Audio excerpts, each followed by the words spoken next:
예, 오늘은 사도행전 25장, 26장을 한 번에 같이 하도록 하겠습니다. 왜냐하면 사도행전 25장, 26절은 바로 연결됩니다. 내용이 바로 긴밀하게 연결되죠. 양이 너무 많아서 나눈 것으로 보여요. 25장, 26장은 한 번에 이렇게 하는 것이 더 이해하기가 좋다 생각해서 하나로 이렇게 설명했으면 좋겠습니다. 장 주제를 가이사에게 청원 정했습니다.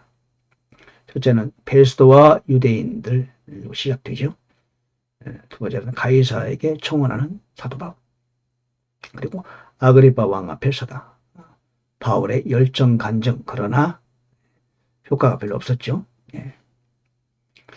자, 25장, 26장 함께 합니다. 벨릭스 총독이 이제 다른 데로 이동하게 되고 그 대신 베스도 총독이 오게 됩니다.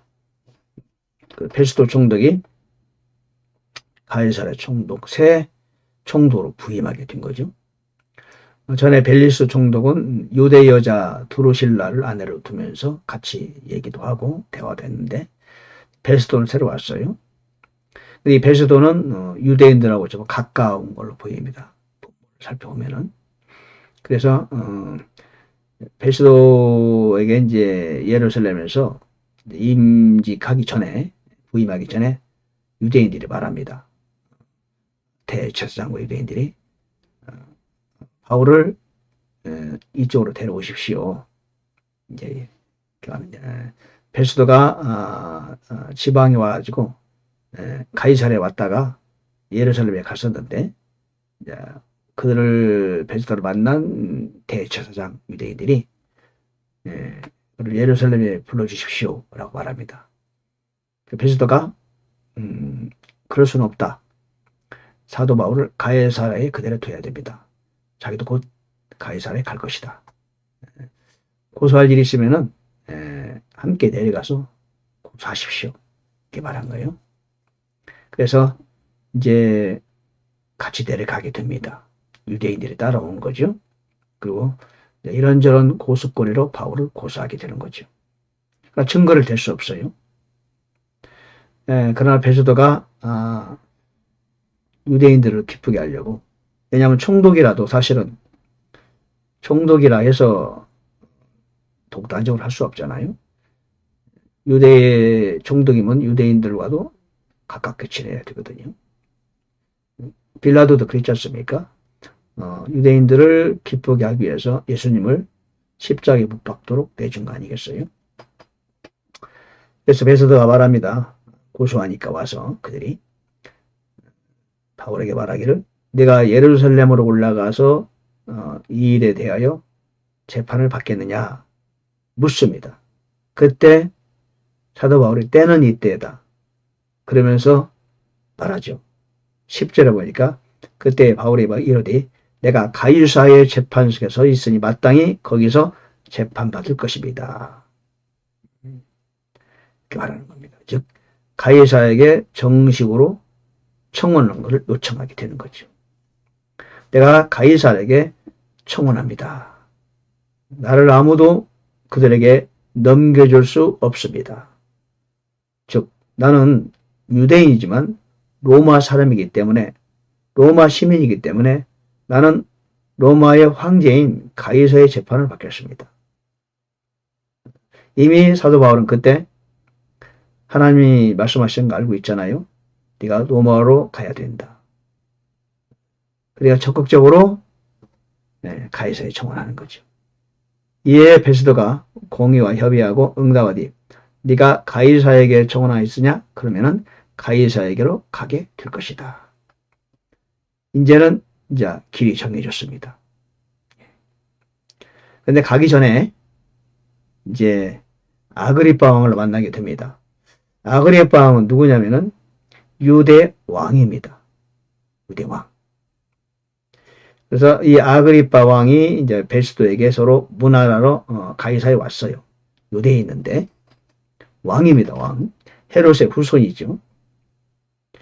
그리고는 이제 베스도가 설명합니다. 이런 사람 바울이라는 사람이 있는데 이러이런 사건 때문에 내가 지금 그를 데리고 있다. 그러니까 한번 만나보겠다. 만나게 됩니다. 그래서 가이사의 청문회가 있을 때까지 이제 데리고 있는데, 그러면 아그리빠가 만나보자. 그래서 이제 만나게 됩니다. 그리고는 아그리빠가 바울에게 말하되 너 자신을 위하여 말해라. 그러자 사도 바울이 아그리빠 왕과 모든 고위급 총독도 있고 주변 장로들도 있고 고위층이 있는 사람이 고위층을 앞에서 이제 바울이 말하게 됩니다. 아그리빠 왕이여, 유대인들이 나를 고소한 모든 일에 관하여 내가 이날 왕 앞에서 나를 위해 답변할 터이므로 다행으로 생각합니다. 사실 유대인과 아그리빠 왕은 사실 혈통이 좀 다르잖아요. 이 헤롯이나 아그리빠 왕은 에돔 족속입니다.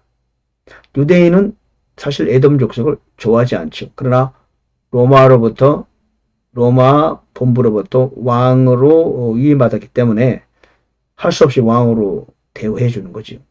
그래서 겉으로는 친한 것 같지만 내심으로는 가까운 사이는 아니죠. 아그리빠 왕은 그래도 권력을 갖고 있으니까 어쨌든 이제 사도 바울이 아그리빠 왕 앞에서 자기 이야기를 합니다. 하나님은 죽은 자를 살리신다는 것을 당신은 믿습니까? 이런 식으로 얘기를 시작합니다. 자기 자신도 본래는 예수 믿는 사람들을 핍박하고 박해하고 그들을 데려다가 감옥에 넣고 그런 일을 했다. 내가 그 일로 대제사장으로부터 권한과 임무를 부여받아 다메섹으로 가고 있을 때 정오쯤에 바로 해보다 더 밝은 빛이 나를 둘러서 비치고 내가 땅에 쓰러질 때 한 음성이 있었다. 사울아 사울아 어찌하여 네가 나를 핍박하느냐. 주여 되십니까? 그분께서 이르시되 나는 네가 핍박하는 예수라.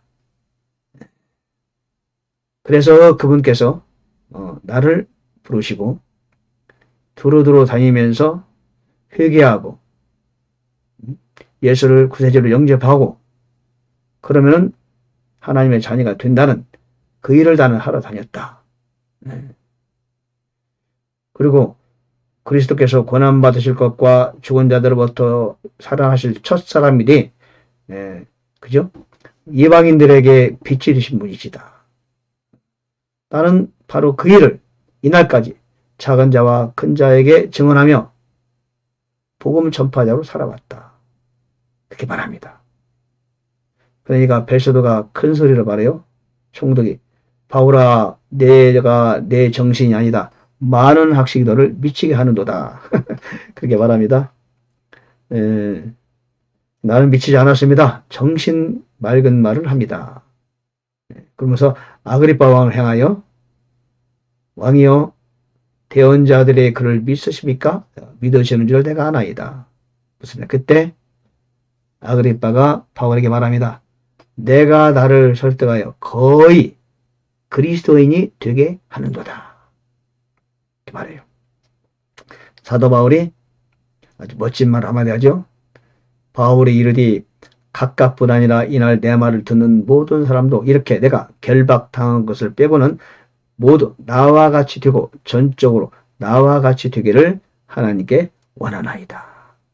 그렇게 하면서 자기의 간증과 연설을 마치게 됩니다. 그러자 아그리빠 왕, 페스도 총독 모든 사람들이 한쪽으로 가서 서로 상의를 하다가 이렇게 말하죠.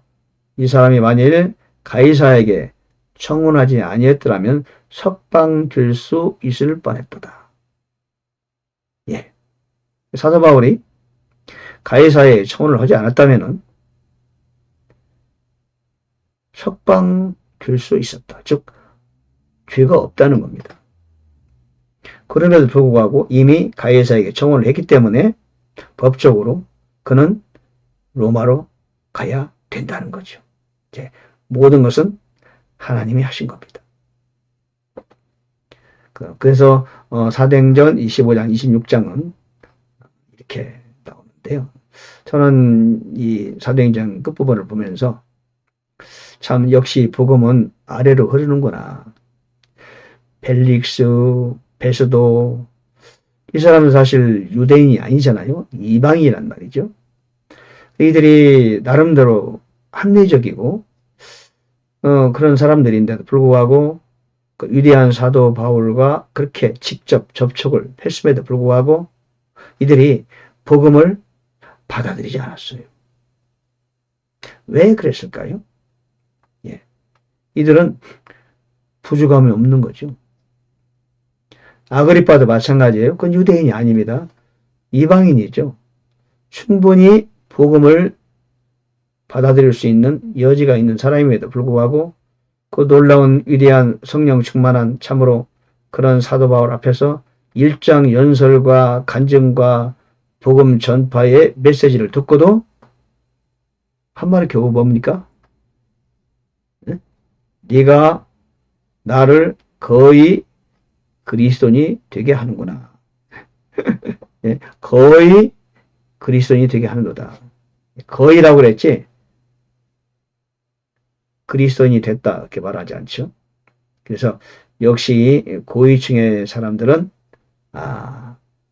그들이 마음이 열고 예수를 영접한다는 것이 참으로 어려운 것이구나.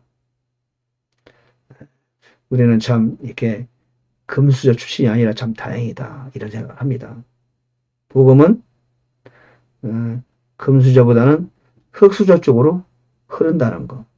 가난한 자에게 복음이 전파된다라 주님이 그러셨죠. 맞는 말 같아요. 복음은 낮은 곳으로 흘러요. 우리가 그래서 금수저 출신 아니라고 결코 한탄할 일이 아닙니다.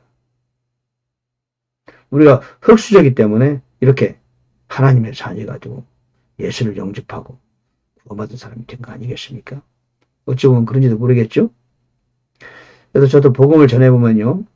제가 이제 시장에도 가고 공원에도 가고 가게도 들르고 스타벅스도 가고 맥도날드도 가고 안 가는 데 없습니다. 마트도 가고 코스코도 가고 타겟도 가고 어떤 그런 마트도 막 갑니다. 복음을 전해보면요. 이건 정말입니다. 좀 여유가 있어 보이는 재정적인 여유가 있어 보이는 그런 사람은요. 거부합니다. 전도지를 전하면요. 아예 거부해요. 보면 알잖아요. 좀 산뜻하게 생긴 분들 그리고 또 이 좀 학식 있어 보이는 분들 좀 멋지게 보이는 분들 잘생긴 분들 있잖아요. 남자나 여자나 그런 사람일수록 이 거부율이 높아요. 다 그런 건 아니지만 그건 사실이에요. 그 참 정말 그렇구나. 정말 그래요. 복음은 아래로 흐르는구나. 예. 홈리스 분들, 노숙자들 가끔 보면요. 그들은 거부를 안 합니다. 어떤 접촉을 해도 다 받아주는. 그래서, 그 가게를 가도요, 좀 이렇게 재정적으로 부족한 사람들이 가는 가게 있잖아요. 나인나인샵. 이제 그런 데는 좀 가난한 사람이 가는 가게가 있거든요. 그로서리 아울렛 이런 데 좀 싼 데거든요. 멕시칸들이 가는 가게들 좀 저렴합니다. 가격이 같은 물건이라도 그런데 가면은 거의 100% 다 받아요. 전도지를 주면 대화가 잘 돼요. 재미가 있어요. 접촉이 좋아요. 그런데요 백인들이 잘 가는 그런 마트가 있거든요. 있습니다. 가까운 데도 여러 있습니다. 그런데 그런 데 가면요 잘 안 받습니다. 참 이거는 어쩔 수 없어요. 확실히 그렇구나. 내 마음에 다른 것들이 차지하고 있으면은 복음이 들어갈 틈이 없어요. 저와 여러분도 마찬가지입니다. 은혜가 더 충만히 임하게 하려면은 내 마음을 항상 비워놔야 돼요.